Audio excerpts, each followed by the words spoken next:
4 navios de guerra americanos estavam no fundo do mar. 24 centenas e 3 homens estavam mortos. O convés do Akagi era um mar de gritos e abraços e um cheiro nauseante de vitória. Combustível de aviação, sal marinho e metal quente. Eram 7 horas e 42 minutos da manhã de 7 de dezembro de 1941. O comandante Minoru Genda, o arquiteto tático do ataque, observava a segunda vaga de aeronaves regressar de Pearl Harbor, 230 milhas ao norte de Oahu. A euforia era palpável. A tensão de 12 dias de silêncio de rádio tinha se rompido. Tínhamos atacado a América e sobrevivido. Mas Genda estava afastado. Ele não sentia o alívio dos seus homens. Em vez disso, sentia o peso frio da aritmética. Os couraçados em chamas, alvos espetaculares, eram o foco de todos. Mas Genda sabia que aqueles navios estavam a tornar-se obsoletos. O futuro da guerra naval pertencia aos porta-aviões. Na sua mente, uma contagem regressiva começou. Genda tinha planeado a operação, mas os números finais não batiam. O Japão tinha alcançado uma vitória tática esmagadora, mas a um custo terrível: garantir a sua derrota estratégica. Por quê? Porque o alvo mais importante de Pearl Harbor não tinha sido tocado. O verdadeiro inimigo não era o aço ardente, mas sim o silêncio inquietante dos tanques de óleo intactos. Se tivéssemos feito o que era necessário, a história seria outra. O que se esconde por trás da omissão mais fatal de toda a guerra? O alvo que Genda não conseguia tirar da cabeça estava a salvo, intocado, a mais de 200 milhas de distância. Era uma ironia cruel. Os alvos mais dramáticos ardiam, mas o alvo verdadeiramente estratégico, aquele que sustentava toda a guerra, respirava aliviado. 4 milhões e 500 mil barris de óleo combustível. Não era um número abstrato. Era a vida da frota do Pacífico. Estavam armazenados em gigantescos tanques de superfície, agrupados na parte leste da base naval. O almirante Chester Nimitz, que mais tarde testemunharia sobre a guerra, confirmaria a fragilidade daquele ponto nevrálgico. A estrutura era tão fina que até balas de calibre 50 podiam perfurá-la. Estes tanques não foram construídos para resistir a um ataque, mas sim para maximizar a eficiência em tempos de paz. A sua vulnerabilidade era extrema. Uma única bomba de perfuração de blindagem, mesmo uma de 500 libras, seria suficiente para romper o aço fino. O óleo combustível não é volátil como a gasolina. Ele não explode espetacularmente, mas arde com uma intensidade e persistência capazes de durar dias, até semanas. O terror logístico para os americanos e a oportunidade perdida para o Japão residia na proximidade dos tanques. O calor intenso de um tanque em chamas seria suficiente para romper o aço dos tanques adjacentes, mesmo sem um impacto direto. Uma vez iniciada a reação em cadeia, todo o complexo de armazenamento estaria condenado. Se aqueles 4 milhões e 500 mil barris tivessem sido destruídos, o impacto teria sido devastador, muito além do afundamento dos couraçados. A frota do Pacífico, despojada da sua base avançada de reabastecimento, não teria escolha senão recuar 2.000 milhas para a costa oeste. San Diego, São Francisco, Seattle. Pense na consequência. Um destroyer, que podia operar por 10 dias nas Filipinas com base em Pearl Harbor, só conseguiria operar por 4 dias se estivesse baseado em San Diego. A maior parte do combustível seria queimada apenas para a viagem de ida e volta à zona de operações. O alcance operacional de cada navio de guerra americano seria cortado pela metade. A interferência americana nas conquistas japonesas no Sudeste Asiático teria sido impossível por um período crítico de 12 a 18 meses, o tempo necessário para reconstruir a capacidade de armazenamento no Hawaii. O plano japonês, meticulosamente preparado, ignorou este alvo. As informações estavam disponíveis. O espião japonês em Honolulu tinha enviado relatórios detalhados sobre a localização e vulnerabilidade das instalações. A questão de Genda era fria e direta. Por que o alvo mais importante de toda a campanha foi ignorado? A resposta era mais profunda do que um simples erro de pilotagem. Estava enraizada nas falhas de cálculo estratégicas que garantiram a derrota japonesa antes mesmo do primeiro bombardeiro levantar voo. Quais eram as 3 premissas fatais que iludiram o Estado-Maior japonês? levando-os a ignorar o fator mais crucial para a vitória. A falha em atacar o petróleo era um sintoma de uma doença estratégica mais profunda. Meses antes, o Estado-Maior japonês tinha se sentado para fazer a única pergunta que importava: podemos vencer? A resposta dependia inteiramente do petróleo. O Japão, um arquipélago com recursos limitados, dependia de importações para 90% do seu consumo de petróleo.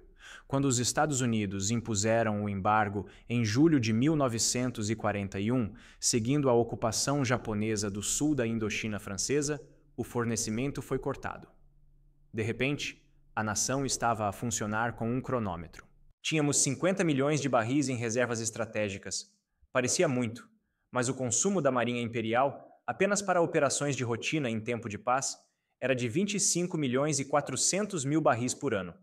Sem novas fontes, o Japão ficaria sem combustível para operações militares em 1943. A escolha era terrível: humilhação e retirada da China, ou guerra para tomar à força os campos petrolíferos das Índias Orientais holandesas. O almirante Isoroku Yamamoto, o mentor de Pearl Harbor, entendia a matemática do desastre. No início de 1941, ele escreveu uma carta clara. O Japão não podia vencer uma guerra prolongada contra o poder industrial americano. Ele só via uma hipótese remota: um golpe rápido, um nocaute que chocasse os americanos, forçando-os a negociar em 6 a 8 meses. Mas, sob pressão institucional, o planeamento seguiu 3 premissas que os líderes queriam acreditar. Primeira premissa: a guerra seria curta. Acreditava-se que os americanos, acostumados ao conforto e avessos a baixas pesadas, negociariam rapidamente após as derrotas iniciais. Os cálculos de consumo de combustível foram baseados apenas nessa campanha breve. Segunda premissa: as operações navais seguiriam a doutrina da batalha decisiva. A frota japonesa ficaria em águas domésticas, esperando que a frota do Pacífico viesse ao seu encontro. Isso significaria que a maioria dos navios estaria ancorada, consumindo combustível minimamente. Terceira premissa: capturar as Índias Orientais holandesas resolveria o problema do petróleo permanentemente. Os campos produziram 65 milhões de barris por ano em 1940. Isso era mais do que suficiente para as necessidades militares anuais do Japão. Com estas 3 premissas, a estratégia parecia viável. Mas eram pilares de areia. O plano de ataque a Pearl Harbor, que ignorou o petróleo, era o resultado direto dessas falhas de cálculo. O foco nos couraçados era dramático, mas irrelevante para a sustentabilidade da guerra. Se você acha que a história da guerra é mais sobre logística do que sobre tática, deixe um comentário abaixo. Diga-nos qual erro logístico você acha que foi o mais devastador, e se você está disposto a mergulhar nas verdades desconfortáveis da história, apenas os escolhidos clicarão no botão vermelho para se inscrever. Mas como a fúria industrial americana transformou a primeira premissa em uma ilusão brutal? A guerra que se seguiu não se parecia em nada com o que o Japão esperava. A primeira premissa caiu no mesmo dia do ataque. O presidente Roosevelt, declarando que 7 de dezembro viveria na infâmia, uniu um país que o Japão esperava encontrar dividido. A América não negociou. Em vez disso, a sua vasta capacidade industrial mudou para a produção total de guerra. Fábricas de automóveis começaram a produzir tanques e aeronaves. Estaleiros aceleraram a construção naval. O conflito duraria 44 meses, não 6. Com a ilusão de uma guerra curta desfeita, a segunda premissa, a do baixo consumo de combustível, tornou-se uma sentença de morte. A doutrina da batalha decisiva, que previa a frota japonesa a esperar pacientemente em águas domésticas, nunca se concretizou. A Guerra do Pacífico transformou-se numa batalha contínua, uma luta de porta-aviões através de vastas distâncias, exigindo velocidade máxima e manobra constante. Os planejadores japoneses basearam os seus cálculos de combustível em médias de cruzeiro, estimando o consumo em condições de tempo de paz. Quão absurdo é planear uma guerra total com números de rotina? Consideremos a escala real da operação. Um único destroyer, crucial para escolta e combate, consumia aproximadamente 100 toneladas de óleo por dia a uma velocidade econômica de 15 nós. Mas o combate nunca é conduzido a velocidades econômicas. A 25 ou 30 nós, aquele mesmo destroyer consumia 300 a 400 toneladas por dia. O consumo real em combate, era 3 a 4 vezes superior ao planeado. Multiplique isto por dezenas de destroyers, mais os cruzadores, os porta-aviões e os couraçados, navios gigantescos que queimavam centenas de toneladas por dia. A frota de petroleiros, que também consumia combustível enquanto entregava combustível, estava incluída. A taxa de consumo real excedeu as estimativas de planeamento por margens enormes. No ano fiscal de 1942, o consumo militar japonês atingiu 41.790.000 barris. Este número estava no limite superior das estimativas iniciais, e isto numa fase inicial da guerra, antes da total escalada. Em 1943, atingiu 43.900.000 barris. O Japão estava a esgotar as suas reservas a uma velocidade alarmante. O que acontece quando se queima combustível a taxas de emergência sem uma fonte de reposição garantida?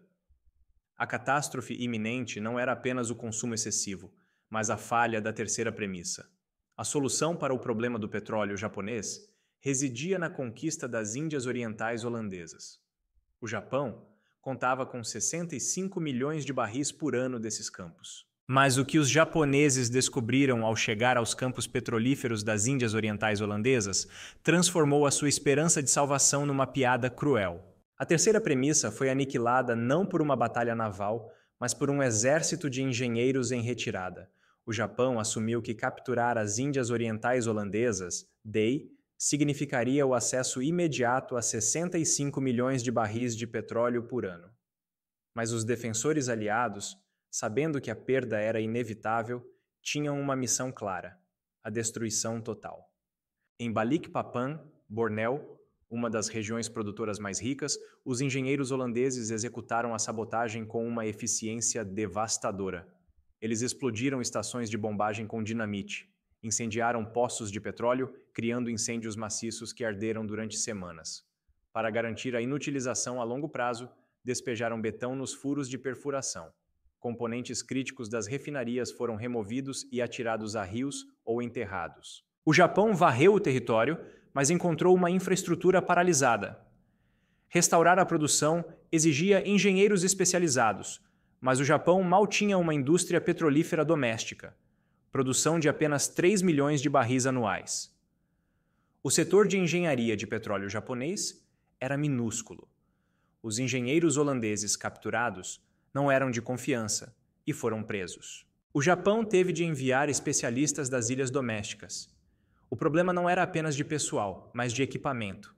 Plataformas de perfuração, componentes de refinaria, tudo era pesado, especializado e difícil de transportar. Os mesmos navios mercantes que precisavam de transportar o petróleo para o Japão tinham de transportar o equipamento de substituição para os campos. Nunca havia navios suficientes para ambas as tarefas. O resultado do choque logístico foi paralisante. Em 1942, a produção alcançou apenas 25.900.000 barris, menos de 40% do volume pré-guerra. 40 milhões de barris que o Japão esperava simplesmente não existiam. Em 1943, graças a esforços maciços, a produção melhorou para 49.600.000 barris, um feito significativo, 76% dos níveis pré-guerra. Mas mesmo com o petróleo a fluir, a crise piorou. O óleo estava a acumular-se nos tanques de armazenamento em Bornéu e Sumatra. Inútil. Por quê? Porque a guerra tinha criado uma armadilha logística letal: o transporte. A campanha de submarinos americanos tinha como alvo o elo mais fraco da cadeia de abastecimento: os petroleiros. O Japão tinha o petróleo, mas não conseguia movê-lo. Como é que uma arma invisível e silenciosa conseguiu estrangular o Império Japonês a milhares de milhas de distância do campo de batalha? A geografia do problema era implacável. A distância de Bornéu ao Japão era de aproximadamente 2.000 milhas náuticas. Um petroleiro típico levava cerca de 4 semanas numa viagem de ida e volta. Para transportar apenas os 49 milhões de barris produzidos em 1943, o Japão precisava de cerca de 50 petroleiros operando continuamente. O Japão tinha apenas 49 petroleiros oceânicos em dezembro de 1941, um número mal suficiente para o tempo de paz, catastroficamente inadequado para a guerra. A prioridade institucional era a construção de navios de combate. Um petroleiro era um navio sem glória, não afundava navios inimigos. Os estaleiros trabalhavam 24 horas por dia, lançando destroyers e porta-aviões, enquanto a frota de apoio logístico era negligenciada. Entretanto, a frota de submarinos americanos tinha uma missão fria e precisa: destruir a logística japonesa. Os petroleiros eram alvos prioritários. Eles eram lentos, mal armados e frequentemente navegavam com escoltas inadequadas. O Estreito de Luzon, entre as Filipinas e Formosa, tornou-se um corredor de morte, onde os submarinos esperavam em emboscada. O impacto foi devastador, criando um círculo vicioso que estrangulou o Japão. Cada petroleiro afundado significava que os restantes tinham de fazer mais viagens para transportar o mesmo volume de óleo. Mais viagens significavam mais tempo no mar. E mais tempo no mar significava maior exposição aos submarinos. A moral das tripulações desabou. Navegar num petroleiro tornou-se o trabalho mais perigoso da marinha mercante japonesa. Os capitães, desesperados, começaram a tomar rotas mais longas e tortuosas, zigue-zagueando e esperando em ancoradouros protegidos. Viagens que deveriam levar 4 semanas levavam 5 ou 6, reduzindo ainda mais a capacidade efetiva da frota. A ameaça de afundamento estava a estrangular o Japão mesmo antes que os torpedos atingissem. A realidade matemática surgiu em abril de 1942. As reservas de petróleo do Japão caíram do pico de 50 milhões para 38 milhões de barris. Em 7 meses, 12 milhões de barris tinham sido queimados. O consumo naval era de aproximadamente 2 milhões e 400 mil barris por mês, muito acima das estimativas. O Japão estava a lutar contra um déficit estrutural de 12 a 17 milhões de barris por ano. Nenhuma tática poderia superar essa diferença. Diante de um déficit que ameaçava paralisar toda a frota, que medidas desesperadas e, em última análise, autodestrutivas, os líderes em Tóquio tentaram implementar para negar a derrota aritmética? O ano de 1942 viu o Estado-Maior japonês debater soluções que eram, na verdade, trocas de uma forma de derrota por outra. A necessidade de combustível era urgente, mas a cultura institucional impedia a decisão lógica. Uma proposta era aumentar dramaticamente a construção de petroleiros, mas o Japão precisava de navios de combate para travar a guerra. Construir 50 petroleiros significava não construir 50 destroyers. A prioridade política sempre foi o combate. Outra opção: reduzir o ritmo operacional, mantendo os navios no porto para economizar combustível. Mas ceder a iniciativa operacional aos americanos significava permitir que eles avançassem sem oposição. Cada semana de inatividade japonesa era uma semana que a América usava para construir mais navios. A solução implementada, mover as grandes unidades da frota para perto das fontes de petróleo em Singapura e Bornéu, foi um erro geográfico. Os navios estavam abastecidos, mas a milhares de milhas das batalhas cruciais no Pacífico Central: Midway, Guadalcanal, Marianas. A frota destinada a defender o Japão ficava inativa enquanto a América avançava. A medida mais desesperada veio com a ordem para usar combustível de grau inferior. Os navios de guerra japoneses em 1943 e 1944 passaram a queimar crude não refinado de Bornéu. O crude continha contaminantes que o combustível refinado não tinha. As consequências eram previsíveis: acumulação rápida de depósitos nas caldeiras, degradação da transferência de calor e falhas nas caldeiras. Navios sofriam problemas de manutenção acelerados, alguns ficando à deriva no meio do Pacífico. O Japão estava a trocar a sustentabilidade logística pela prontidão de combate. O clímax da falência logística veio nas grandes batalhas finais. Na Batalha do Mar das Filipinas, os porta-aviões japoneses operavam no limite extremo do seu alcance de combustível. Não podiam manobrar livremente, pois cada milha desnecessária consumia um recurso insubstituível. Em contraste, os porta-aviões americanos tinham liberdade operacional total, apoiados por uma massiva linha logística de petroleiros. Na Batalha do Golfo de Leyte, em outubro de 1944, a frota fez uma surtida desesperada, consumindo a maior parte das reservas finais. A frota estava paralisada. A guerra foi perdida muito antes do último tiro. O Japão precisava de 40 milhões de barris por ano e tinha acesso a apenas 25. O déficit de 15 milhões não podia ser superado. Mas, se os números eram tão claros, se Yamamoto e Genda conheciam a verdade, por que razão a instituição japonesa escolheu a catástrofe? O erro final não foi de logística, mas de liderança. Em abril de 1945, a derrota logística culminou na Operação Tengo. O couraçado Yamato, o maior navio de guerra do mundo, navegou para Okinawa numa missão suicida.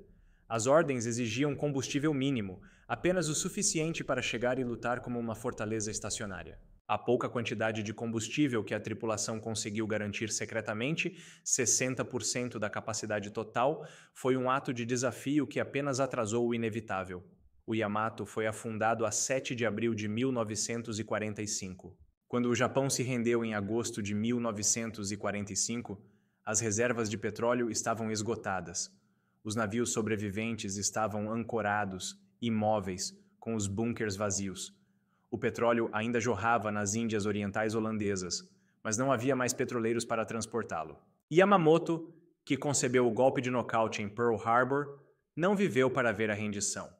Foi morto em abril de 1943, exatamente quando a crise do combustível se aprofundava como ele previra. Ele morreu sabendo que nenhuma tática superaria a matemática. Minoru Genda sobreviveu à guerra e mais tarde tornou-se chefe do Estado-Maior da Força Aérea de Autodefesa. Nas suas entrevistas, ele foi claro: mesmo que Pearl Harbor tivesse sido executado com perfeição, mesmo que os tanques de combustível tivessem sido destruídos, o Japão teria perdido. O desequilíbrio industrial e de recursos era insuperável.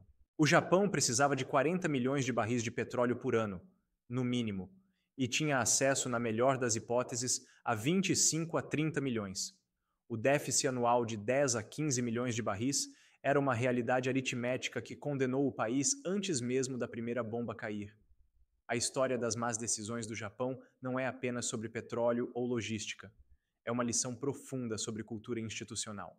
A liderança ignorou os factos porque eles contradiziam os objetivos políticos.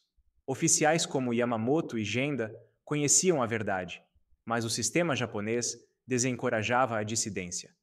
Questionar a estratégia aprovada era visto como falta de lealdade.